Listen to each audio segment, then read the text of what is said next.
Hey everybody, I'm going to apologize in advance for all the noise, but the camera is sitting right on top of my garden tank, and both of them have the waterfall features going on, so you're going to have to put up with hearing that gurgling noise through this whole video. We're going to do another full uninterrupted water change. This time we're going to do my 125, and as I just explained, I got to have the camera sitting on the other side of the room so we can get the whole entire tank in the video. So I'm just going to get right to it and get started. We're going to have plenty of time to chat as we go along. It took half an hour to do the water change on the 55. So being a 125, this is going to take even longer. So the first thing I do is I close the valve on my canister filter, and then I unplug it. I close the valve while it's still running, and then I unplug it. And in this case, it was already sucking a little air through the surface skimmer, so there's probably going to be a little bit of air caught in the filter anyway when we turn it back on at the end of the water change. But right now, let me get it started.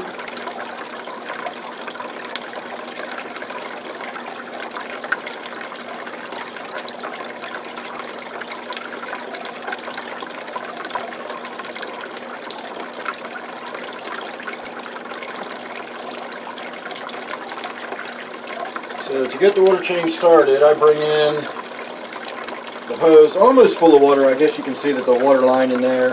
And then I just dip it in bottom first so that we don't lose the water. And then once the plastic collar is full of water, go ahead and let it hang in there. And now what I do, instead of opening the valve, I actually unscrew it and then put it in my shower stall.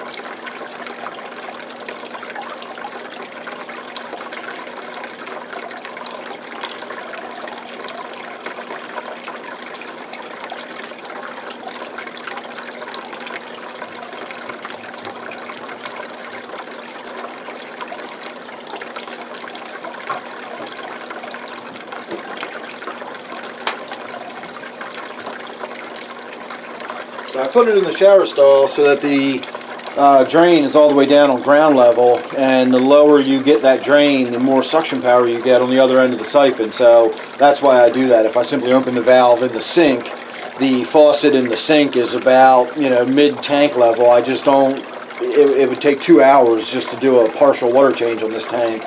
So now that we've got the water started, the next thing I'm going to get in there and do is start wiping the glass down once we've gotten a little bit of the water out of there. So while we're waiting for that, I think what I'm going to do today is, if you can kind of see, I've got all this really dark green stuff growing on my Java fern. It's growing on a few of the other plants. I think I'm going to get a little siphon and a bucket and get that out of there manually.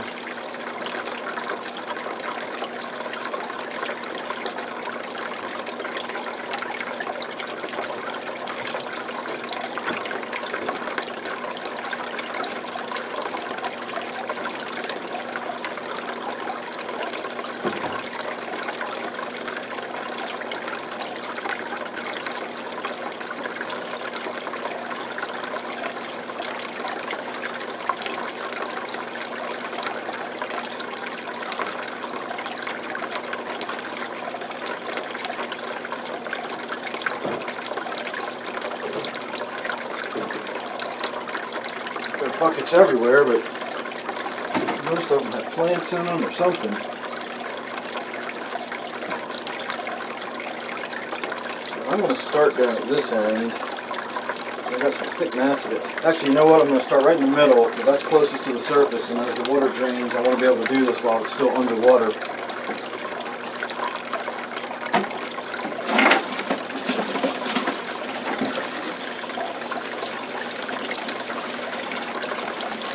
All those air bubbles you can see coming off of this are simply because the filter has been sucking air, like I said, and then it spits those little tiny bubbles out, and those bubbles are just collecting in this fern. It's not actually curling, and there's nothing going on in there to cause those bubbles.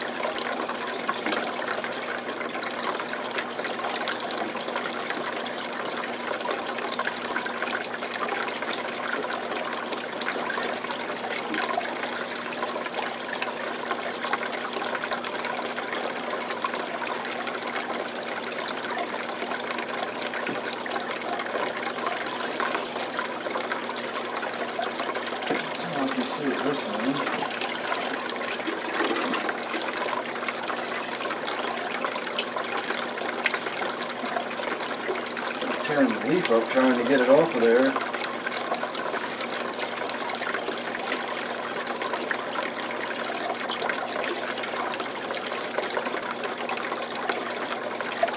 But I suppose I'd rather have the leaf damaged than get it out of the tank and have it still in there.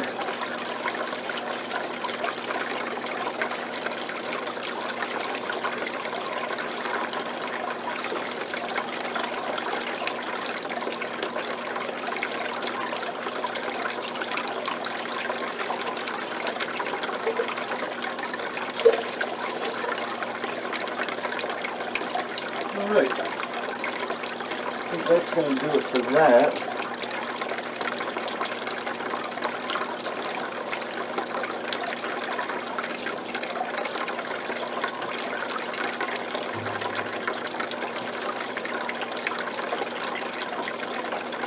Now let me go dump that water out, and we will...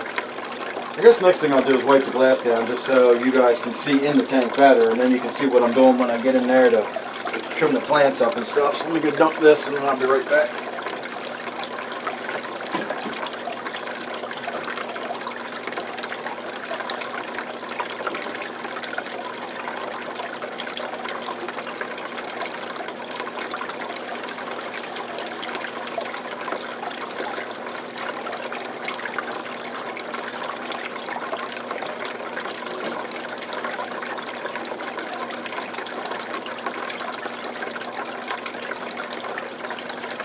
Now, get a piece of batting.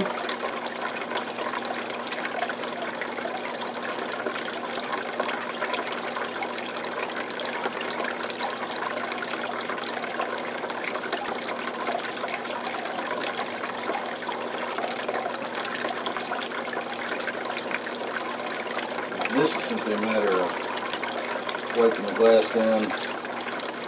And this tank doesn't usually have anything on it that's really difficult to get off. It usually just wipes off pretty easily. A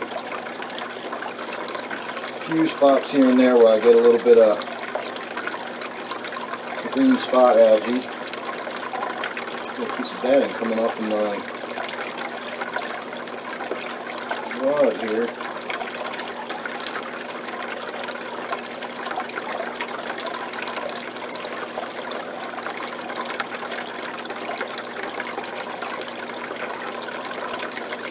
Looks like I'm getting a little bit of that red growth right there in the middle, which is unusual. I get that in my brackish tank, and when I had a marine tank once upon a time, I had that red growth in there, but I've never had that really growing in my freshwater tanks, and it would seem as though I might be. But right here through the center, I get a little more of that green spot algae that's a little difficult to get out of there. I don't know why I'm having these pieces of batting come off of this like this.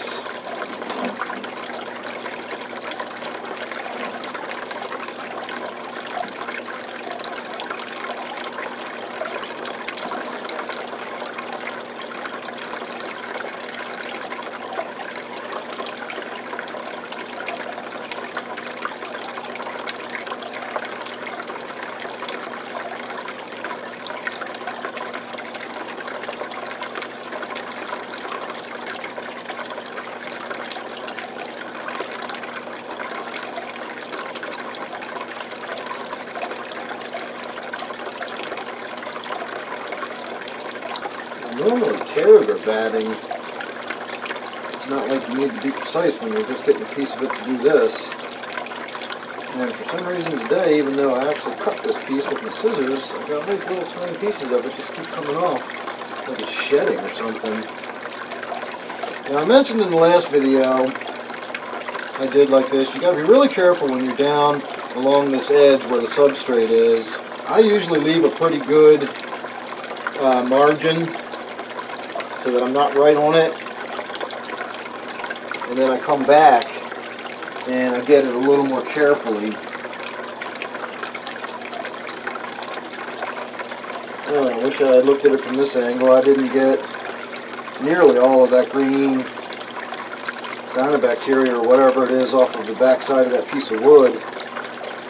couldn't see where from the direction I was standing in, I didn't get nearly enough of it, so I'll get the siphon hose back out once I'm done getting this glass cleaned down, and then we can start working on throwing away some of the plants. I've got a few floating plants I'm probably going to put back in the ground.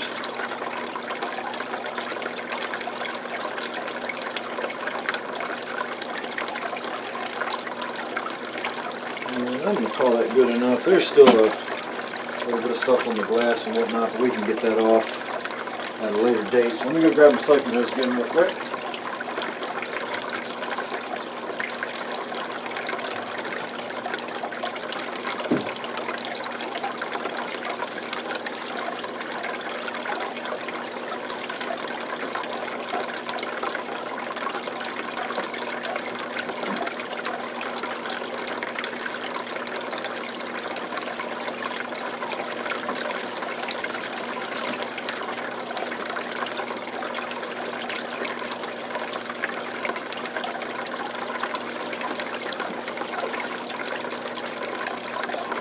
Alright, I got it.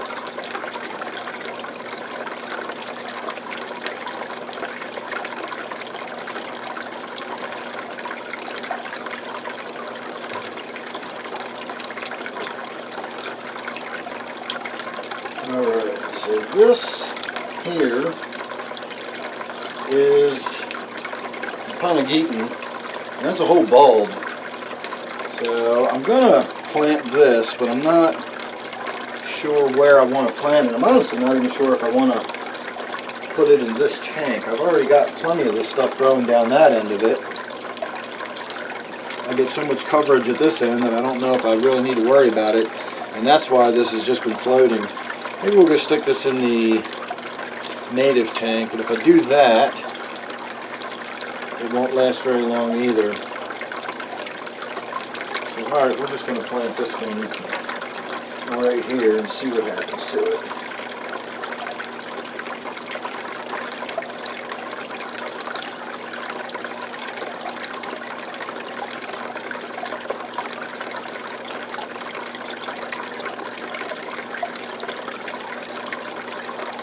My guess is that will be dug up and gone in short order, but that's okay because it'll just float to the top, and we will just do this again.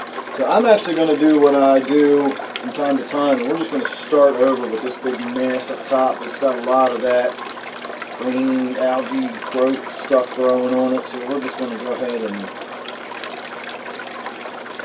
do this.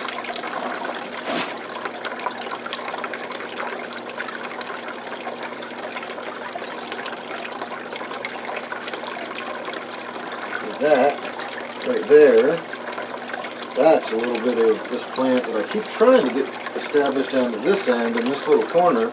That's the whole purpose of this rock being here. The rock is supposed to be sitting on top of this plant, and then it just keeps getting moved and dug up. I'm going to get the power head cleared off, but my tenopoma is hiding underneath of it at the moment, so we're going to leave that alone. And then I definitely need to get in here and trim back some of these long strands of the floating water sprite. That's a little baby Java fern that was actually growing right off this tip here. I just removed that, so that can go in my collection of Java fern in the other room. And let me go grab my scissors.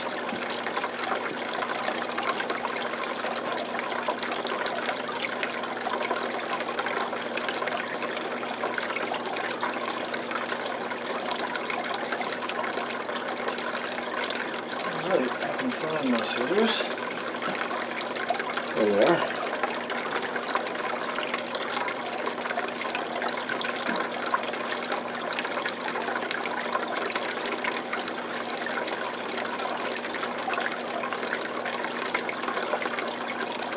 I'm really happy with the way this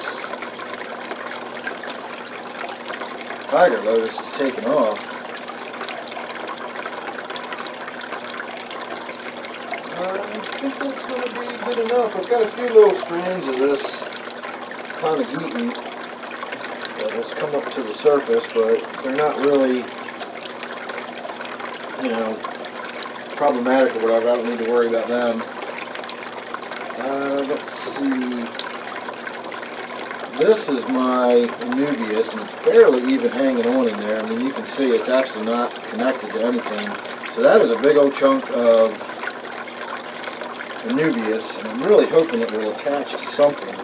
So I have it just sort of wedged in between these branches, and hopefully it'll be in there long enough to stay. So this piece of Anubias is definitely attached now. This is a big rhizome that comes all the way across the back, and comes out all the way up here. And then we've got all this Aquatic in the corner, and then underneath the Aquatic is the red tiger lotus. So that looks like as much of the what I'll call dead growth that we can get out of there. There's a few more little baby ferns we can pull out, get them out of there. And then the rest of that is all of this root mass.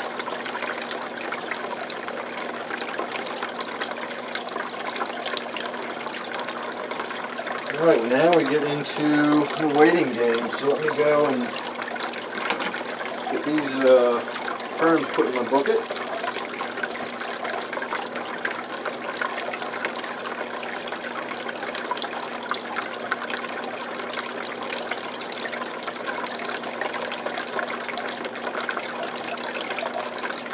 Everybody's hiding underneath the tower head right now. I got my tankk and both of my loaches. Well, now that my loach is removed, I can probably get in there a little easier.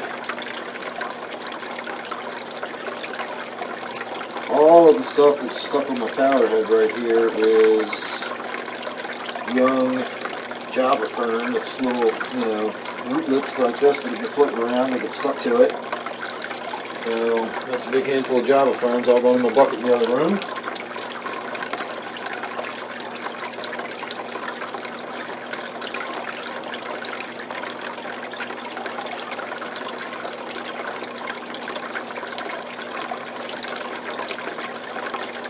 And when I talk about my bucket in the other room, of course I do have the Java fern that I'm collecting out of here for sale, and I've got some water Sprite over there. I think that's all I've got at the moment. I could probably fill for a little bit of Java moss out of my wife's tank, and I could probably snag a little bit of Anubias from somewhere if I really had to, if somebody really needed some or something like that. But for the most part, I've got Java fern and water Sprite just about all the time. So if you're ever looking for that, you'll see my email down below. You can hit me up, and you know, we'll do that. So while we're waiting, I will also mention my Patreon page. I've been meaning to talk about this for a while, but it seems like every time I even talk about my Patreon page, I tend to lose views and lose subscribers and everything else. I don't know why. It's weird. The less I talk about it, I thought the better off I'd be. But now I'm to the point where I'm losing pretty much all of my Patreon people. Nobody seems interested in that anymore, and I just don't know what to do with it. So I still post videos there if anybody's interested in checking it out. At this point, it's mostly outdoors videos, because the only person I really have that interacts with me over there on Patreon enjoys my outdoors videos. So I post lots of videos, you know, of that nature. But if anyone else, you know, wants to talk to me over there on Patreon and make any suggestions or, you know, request videos or stuff like that, that's kind of what Patreon's there for. That, to me, is supposed to be like the more intimate community where I can shoot personal videos for people, or I can shoot different types of videos if that's what people are interested in. But I need people to communicate with me, you know, and let me know what you want. I really just feel like I'm kind of flying blind over there. I post the kind of stuff I like to post, but I get so little feedback from anybody that I don't really know, you know, whether I'm posting what people want to see or not. I don't know. So if you're interested, check out my Patreon.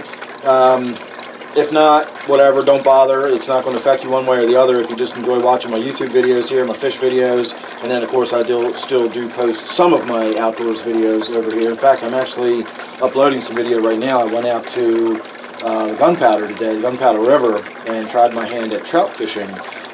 Unsuccessfully, but it was a great day out, gorgeous river, and I got a good amount of video from that. So I'm going to be posting that here on my YouTube page as well. Look, we got another baby Java fern floating by. That's got viable roots on it, so even though that's just like one leaf that's broken off, that does have roots, and that is an established piece of Java fern right there, so I'll go ahead and stick that in my bucket too.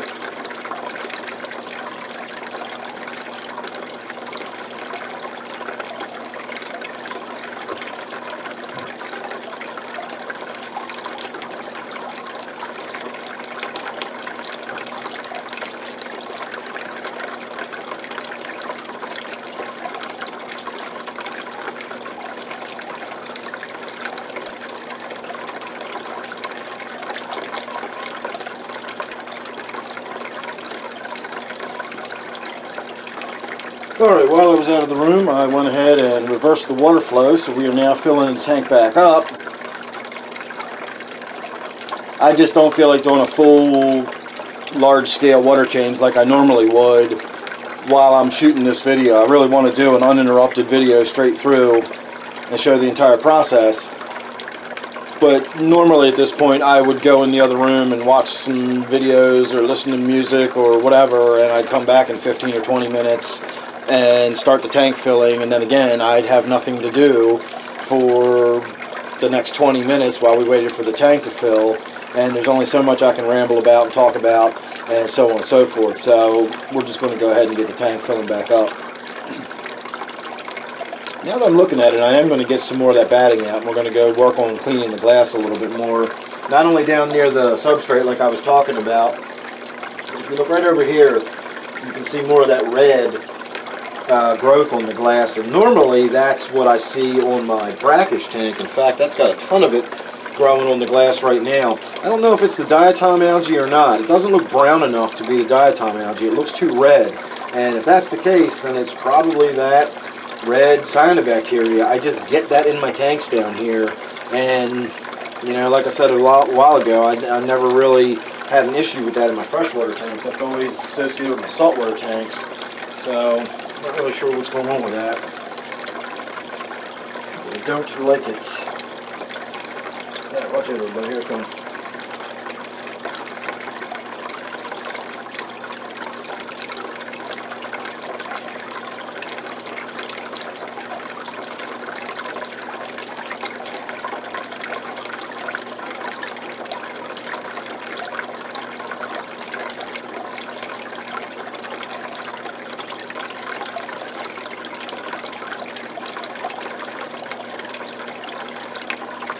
Whenever I'm doing the bottom like this, I go more sideways than up and down, and I really try not to pull my fingers away from, you know, once I put pressure on it. You see right there how we've got little pieces of gravel hanging off of it?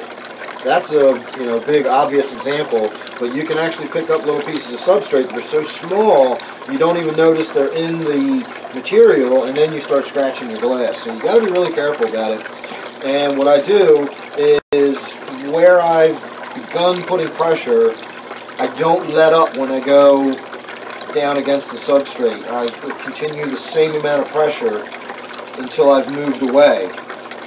Now I know you can still get stuff, you know, stuck in there, even though the pressure on my fingers may be across here. As this bottom edge dips down into the substrate, it may pick pieces of that up, but it's not being pushed against the glass with my fingers. Once I apply the pressure, I keep that pressure applied to that point and that point only. I don't roll my fingers around. Right there and right there only. When I'm done, then I'll pull it away, and we can look and see if there's any stuff stuck in it, or I can roll it over and move to a different spot where we know it hasn't come in contact with the bottom, or what I'll usually do just to play it safe, because this is, you know, once that glass is scratched, it's scratched. This stuff's really inexpensive. I will use a piece for a little bit and then throw it away and use a fresh piece that I know does not have anything, you know, on the edge of it. So for down here, I'm not too worried about it. I'm not trying to get every last bit of it. I'm not trying to get down below the gravel line, so if there's a little bit of brown down there at the edge of the gravel line, that's okay with me. What I was really concerned about was all that red that I was still seeing on the glass. Now, see, there's a big chunk of gravel right there. that I felt with my finger. So we're just going to go ahead and stop using this piece altogether, just in case there's anything else stuck in that one.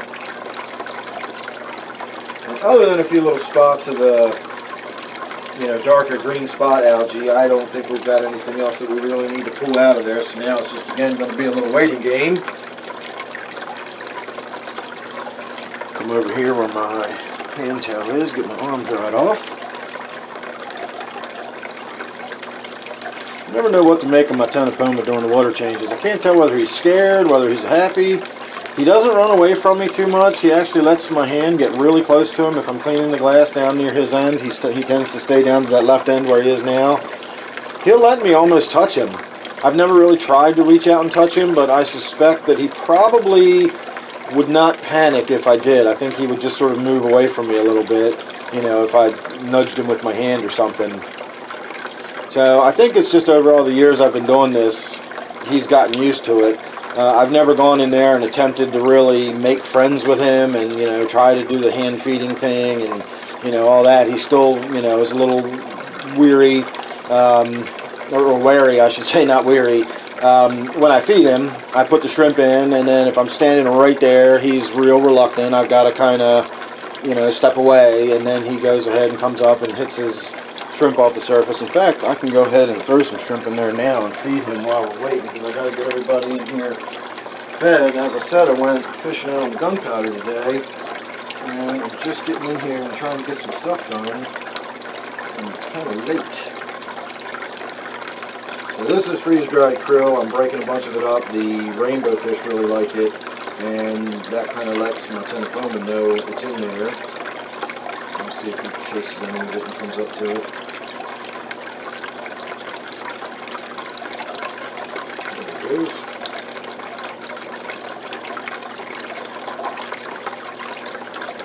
Now that he knows food's in there, he'll go check that top corner. That's where he feeds, and that's where I feed him. And of course the rainbow fish will get the broken up crumbles.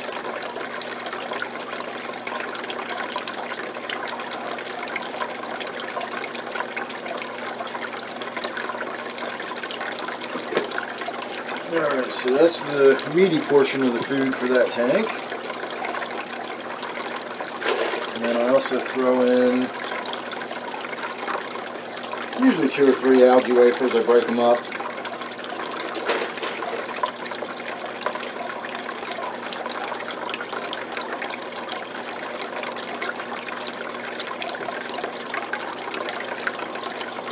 So I'm going to go ahead and keep on making the rounds, feeding everybody while the tank is filling. That'll kill 2 birds with 1 stone.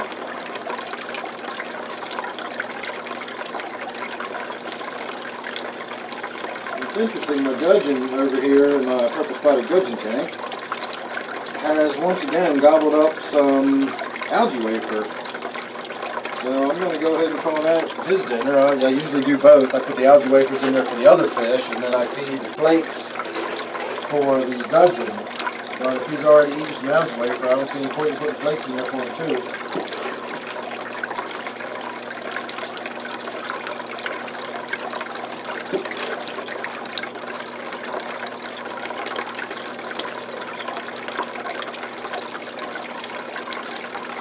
Everybody's looking good in my native tank.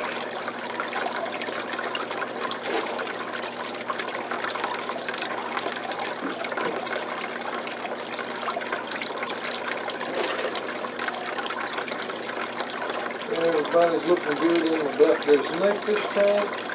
I really need to get down here and shoot another Around the World update. It's been a while since I've done one of those.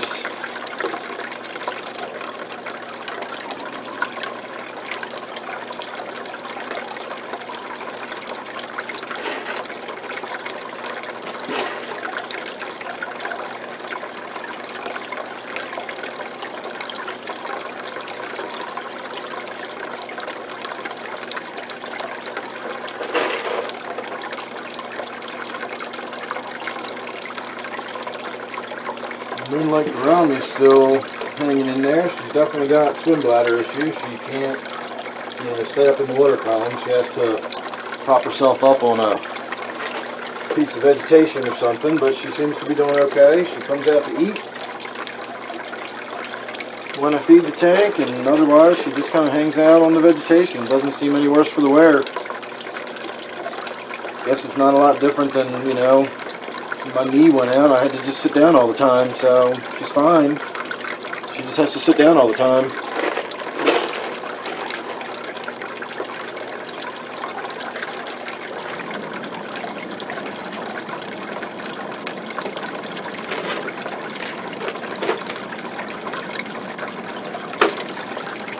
Alright, that's the algae wafers for everybody. Now I gotta go around and do the actual flake food for everybody.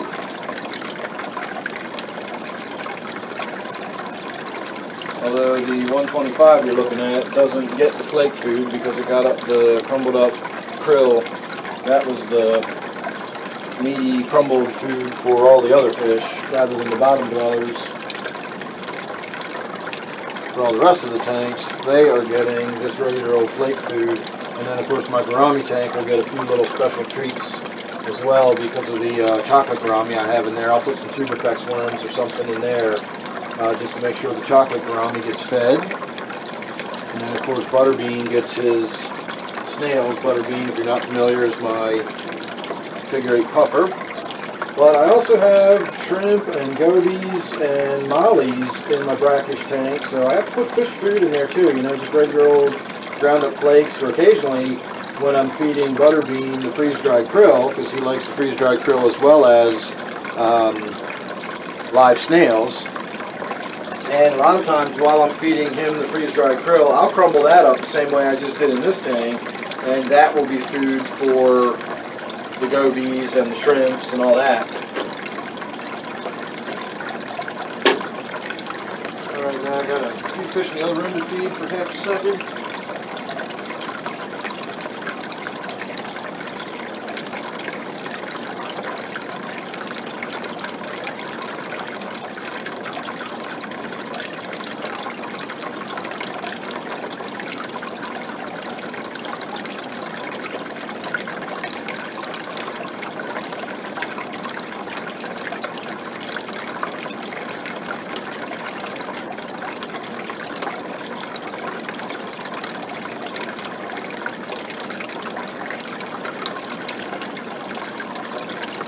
Right, so now we are just waiting for the tank to top off and finish.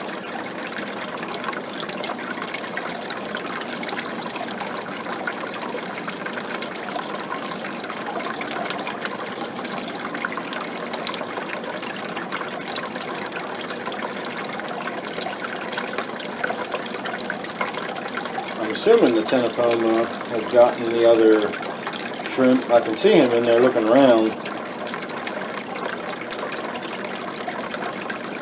Well, you can tell by his girth that he doesn't miss many meals.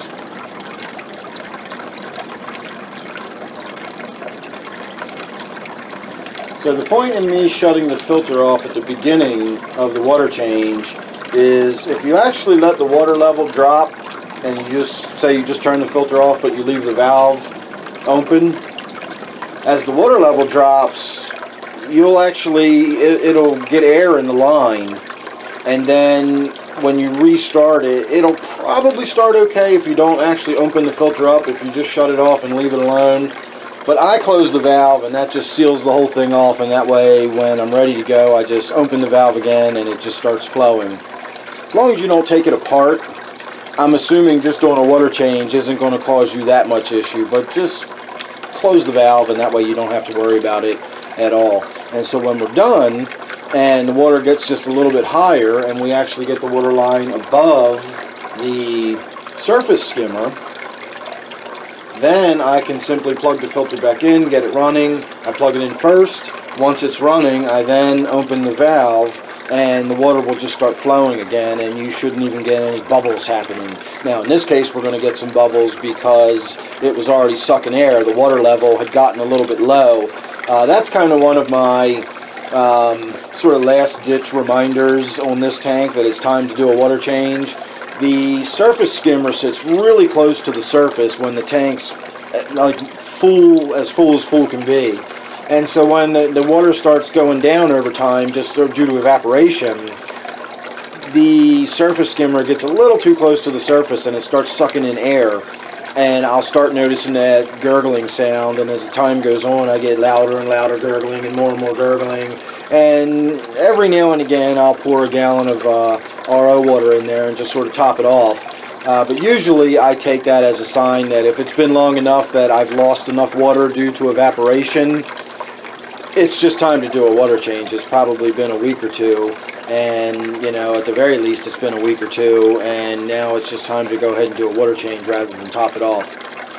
So that's what was happening tonight. It was already starting to gurgle a little bit and suck a little bit of air in, and we went ahead and shut it down, and now we're doing our water change and so on and so forth. So I also just noticed in this tank, I can see from the angle I'm looking at right now, that this tank has those, I want to call them springbacks.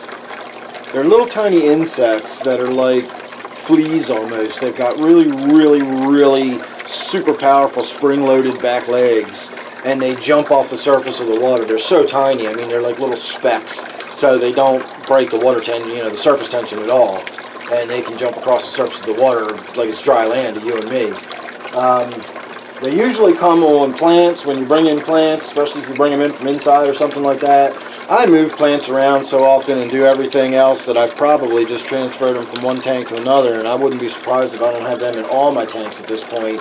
They're completely harmless, and depending on the kind of fish you have, a lot of the fish will actually nibble them right off the surface. I know my gouramis eat them out of my gourami tank, but my gourami tank is also so heavily planted that it's a constant battle between the gouramis nibbling up the bugs and the bugs having a place to hide, and so the gouramis always have fresh forage in there. So now this tank does too, and I'm sure the rainbow fish probably would nibble these little bugs from time to time. So we are getting just about up to full. I know, according to your view, the water's above this line here, but we've actually got quite a bit before we hit the actual surface of the water, and we just are now going on that end behind it because none of my tanks are level. We've probably got a quarter to a half inch difference across 6 inches on this one.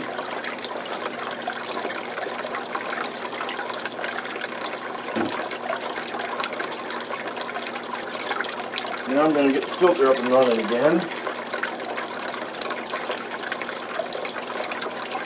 First thing I do is plug it in. Once it's running, I open the valve.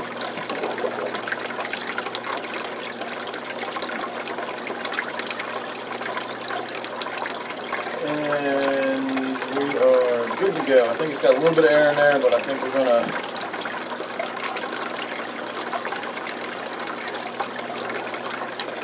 there we go.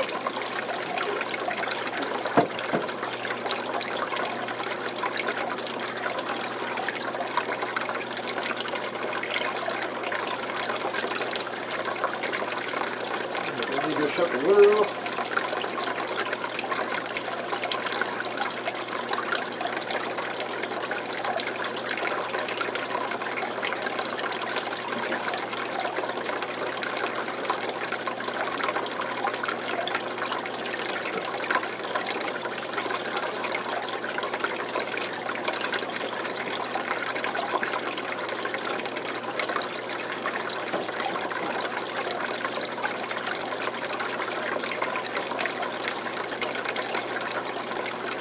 And that is that.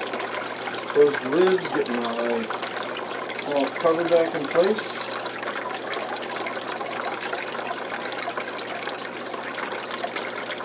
We'll do our final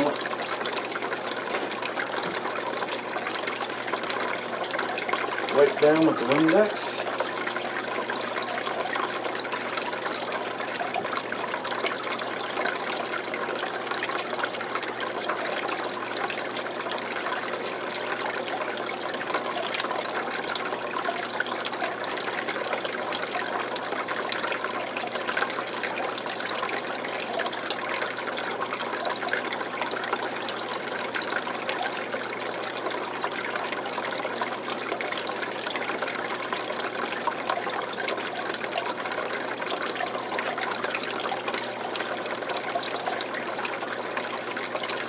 And there you have it. A full uninterrupted water change start to finish. Now one of these days we'll get in there and we'll actually do some work in the filter, and I'll put on my head cam and I'll show you what looking, you know, into the filter looks like and tearing the filter apart and all that.